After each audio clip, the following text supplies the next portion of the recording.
I'm Kento. For the last few years, I've been living in Tokyo, but 2020 changed everything. The pandemic turned the world upside down.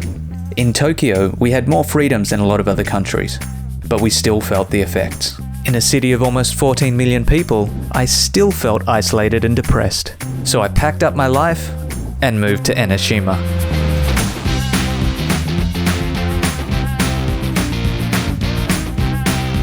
These are my stories.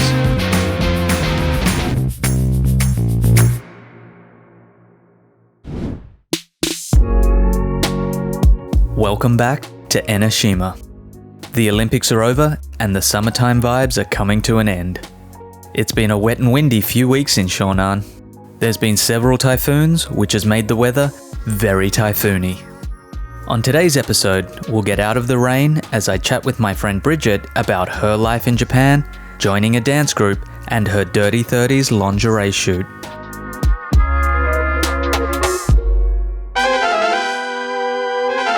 B-Dog, yes. Welcome. Thank you for coming down and chatting with me. Thank you for having me. Thank you for giving me an excuse to come to Fujisawa. Yeah, no problems. Let's start with, where are you from? New York City, Bronx, New York. How did you end up in Japan? Okay, it started when I was about 13. I read all the manga series for Rurouni Kenshin. Rurouni Kenshin is the famous samurai.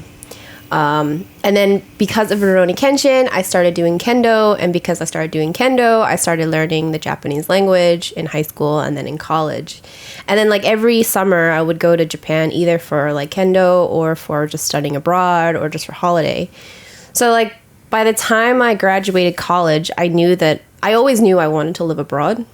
And I figured, okay, well, Japan's really safe, especially if I'm a female living alone. I would want to go to a place that I felt was safe. Yeah.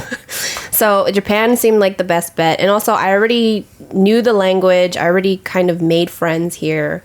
So I just came to Japan and I ain't ever going back. I ain't going back.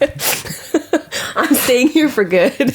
What do you do in Japan? Well, I work as a corporate consultant. It's a publishing company. And then we kind of branched off into being like a business training. We have a business training department, so we teach clients like business English. Oh, cool. And also like business skills. I was going to talk about when we met. Yeah. Oh boy. Was it like 4 years ago? Yeah, it's been like 4 years. Okay, I want to hear your story first because I think you and I have very different impressions of what happened. Yeah, going back to this whole safe thing in Japan. A couple of friends of mine and I went to another friend's. He had like a language exchange meetup in Ikebukuro. I think that was the first time we'd all met. Mm-hmm.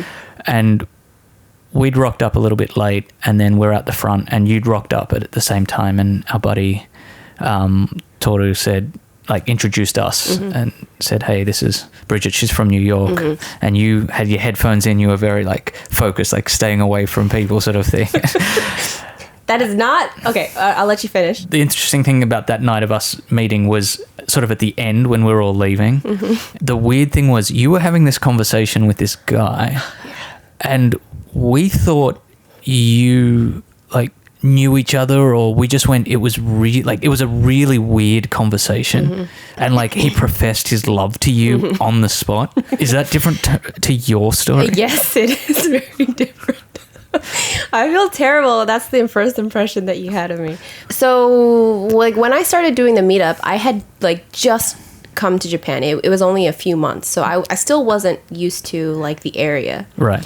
And then that was my first time going to Takadanobaba. Yep. That was also the first time I was joining Toru's meetup. Right, yep. So when I was walking, I didn't actually know where the place was. And then I was so distracted because I was looking at the map trying to find it, and then it just so happened that like I bumped into Tor, and I was like, oh, it's you. Yeah. And then immediately he goes, I'm so glad you came, guys. This is Bridget. She's from New York. Right. So like I didn't really have a chance to like take out my headphones and like properly. And then all I remember is I saw the three of you guys, and I was gonna say, oh my god, like finally, it's like some friends I could talk to. Yeah. But then as soon as I said, oh hey, nice to meet you. And I remember thinking in my head, you got to say something. Is like, say something to be friends. Don't be awkward. That's how conversations work. Yeah. But just as I was going to say something, Toru goes, oh, you guys can go up. Right. So that's why I didn't really have a chance to like talk. And then immediately they had separated us into our own tables. Do you remember? Yeah, I remember. So like that was another reason why I couldn't really talk to you guys. Unfortunately, we never got put in the same group. Yeah. So we didn't get to talk at that time.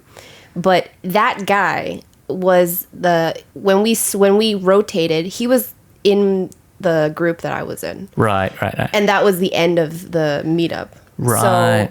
So he kind of like followed me out and he's trying to make conversation, and I don't know what it was, but I remember. It was about gaming. Yes. Yeah. He's like, oh, do you play games? I'm like, yeah, I like to play. And he's like, oh my God, you're a gamer girl. And that's when he says, like, will you marry me? Right. And that's what you heard. And oh God, it was so awkward because... well, we were also all standing somewhat in a group. I think some of the guys were smoking, and then we were all working out what to do. Yeah. And then, he just yells it out. Like, actually, I did want to go to dinner with you guys. I did. Sure. Yeah. So I wanted to go, but then people joined who I didn't want to talk with. Yeah. And then also after the guy kind of just professed his love to me, I just wanted to get the F out of there. Yeah. And I don't know if you remember, but I was kind of giving you the look that was like, please save me, or like walk me to the station, or just like I was just kind of giving you the help me signal. Oh, really? And I was like, well, it's nice seeing you.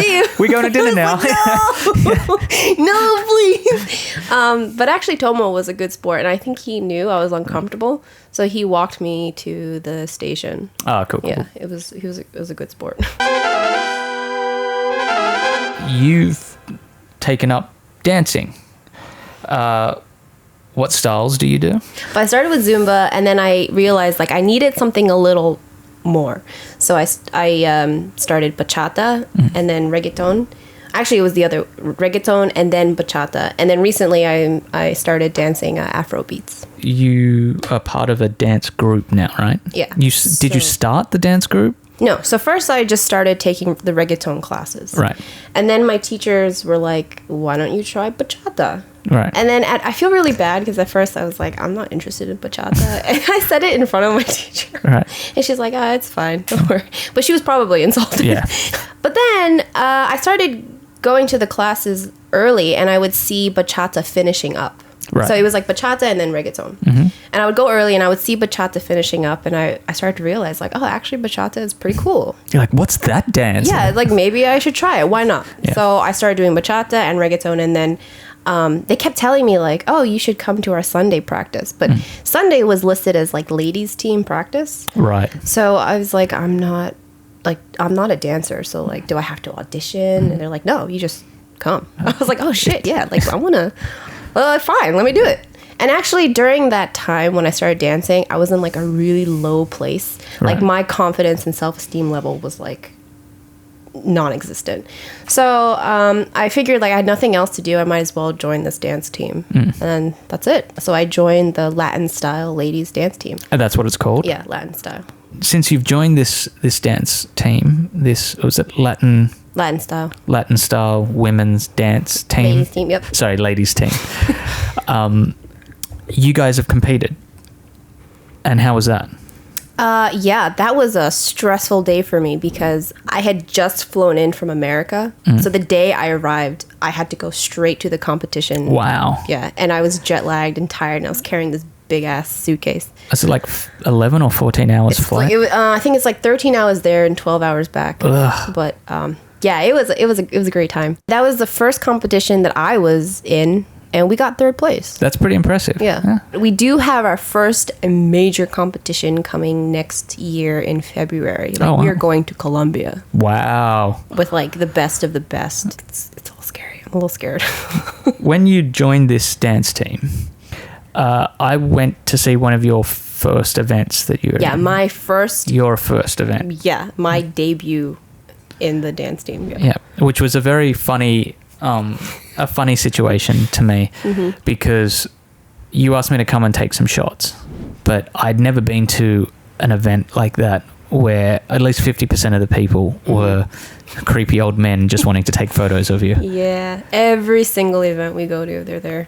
I've come to recognize some of them. Yeah. I almost feel like a Japanese girl group member. Yeah. It's like that's exactly who they have to deal with. I imagine it's even worse for them. Yeah. Okay, getting off topic again. But I think there's a rule now that they're not allowed to shake hands or touch them. Right. Because like there was stories of men like jacking off before they would meet the girls, and they would actually like touch because they wanted to like rub their jeans. Yeah. Sorry, got off topic. Like but marking their territory. Yeah, exactly. So there were pictures of girls like having to wipe their hands because they got stuff on it. Oh, all right. Well, that's the last podcast I'll be doing. Sorry. What are your goals for your group going forward? Goals for the group, I guess just continue to grow as a team, just continue practicing, have fun. I think that's the thing that I really want our team to focus on is like sometimes we can get so caught up in like trying to be the best or needing to be number one. And that's what I really appreciate about our team is that it's all about self-empowerment. And so like the goal is just have fun and keep dancing and do what we do. If somebody wanted to get involved or learn how to dance any of these styles, what do they do? Well, the good thing is for at least for my teachers, we have open classes to the public, so anyone can join, and we can also do online due to COVID. So you just join the class. Okay. And every Tuesdays and Thursdays and Saturdays. Can you tell people the name of the school or how they could get in contact? It's just called just Tuesday. So just rock up to your nearest street corner. It'll be fun. Yeah, it's just called Latin Style. Oh, okay. You can find us on Facebook, and they also have it on Meetup. Oh, okay, cool. Yeah, so you can just join the open class. To join the ladies team, at first it was like anyone can join, and it's true. Anyone can join, but the teachers need to see. Can I join? If you want to, why not? Now, the teachers need to see a little bit of dedication. So, like, if you come to a couple of the classes and you show you're interested, you can join. It's not about skill. It's just about dedication and motivation. That's all it is. Okay, cool. What about other things like flexibility? When I joined the team, I never had any professional training in dance. All I did was, like, school dances, street dances, reggaeton, right? But I joined the dance team. Only because I showed the teachers that I was dedicated, I was going every week, and they're like, we'll teach you, that's fine. The point is like, we want to showcase everyone's different styles, and everyone has a different style, and like, that's totally fine to join the class. So like, I'm not at all flexible. I have a couple other members who did like hip hop or like walking. I don't know what's called. See, not whacking in Australia is something completely different. I know. But in Japan, it's called walking. Little by little, I'm becoming more and more flexible. So when it comes to skill or flexibility or experience, you don't need to worry about that. Okay. Just join the team. Recently, I shot a photo shoot for you. You wanted to do a photo shoot for your 30th birthday. And what did you call it? Dirty 30. Right. Dirty 30 photo shoot. So I should give people warning that some of this... It is not safe for work. Right. Can you talk about why you wanted to shoot this photo shoot? Yeah. It was one of the items on my bucket list that I always want to do, like a really sexy photo shoot. So much of my 20s was wasted on worrying about like body image and self-esteem and just worrying about other people and not kind of caring about myself. And so I decided, like, damn, I'm turning 30 and I wasted all my 20s for other people. So I decided that I want to do something for myself. I wanted this to be like the new chapter of my life. Like, this is the 30s. It's going to be different. I'm not going to care about shit anymore. I truly don't, actually. It's really great. It's like something clicked. So I went to my dance team members, and then before we started class, I told them, like, I want to do this. I want to do like a dirty 30 photo shoot. And then they were like, yeah, fuck, do it. And I'm like, girls, I don't think you understand. Like, I want it to be ratchet as fuck. I want nipples and booty and, like, I want baby oil. And they're like, fuck, girl, do it. And then they were like, yeah, I want to do it. I wish I had the confidence to do that when I was 30. And I'm like, you know what? This is my chance. Like, I got to do it. So that's why I kind of asked you at first if maybe there was someone you knew who kind of had a good sense, a good taste. But then somehow we just agreed, like, let's just do it. Yeah, I think I just said, like, if you need any help even building mood boards or anything, I can help you. And then I think we just kept talking and we're like, all right, well, yeah, I'll just shoot it because all the other guys are kind of creepy. Yeah. After we'd decided to shoot, I sort of implemented a process that I'd normally do. So a lot of sort of pre-production on it. So I think the first thing was we built a mood board and we both found ideas, and we can agree that your end of the scale was maybe a little bit more overt, for lack of a better word. So then I think we went looking for locations that would work. And you found a hotel that you had liked. A nice bathtub. Yeah. Well, the focus was the bathtub, and like when I was looking for it, I was looking for a place with a nice bathtub. Yeah. And like a kind of nice wall. So you found a place that was nice in Fujisawa. And it was cheap. And that was the other one. It was very cheap compared to the places I was looking at. Because I think I sent you places that were like $800. Yeah. Like, what? How can you put a price on quality? I mean... How did you find the shoot overall? I mean, I loved it. Because for me, it just felt like I was shooting the shit with friends. Yeah. I didn't feel the pressure of this is a photo shoot, and then also like because I trusted that you knew what you were doing, like I just had to kind of I really liked it. I think the only thing I regret, which I think we're going to talk about later, but facial expressions. Whenever I took photos for dance, we always just kind of focused on the hip because like we're showcasing that we're a Latin style dance team. So I never really thought about the facial expressions.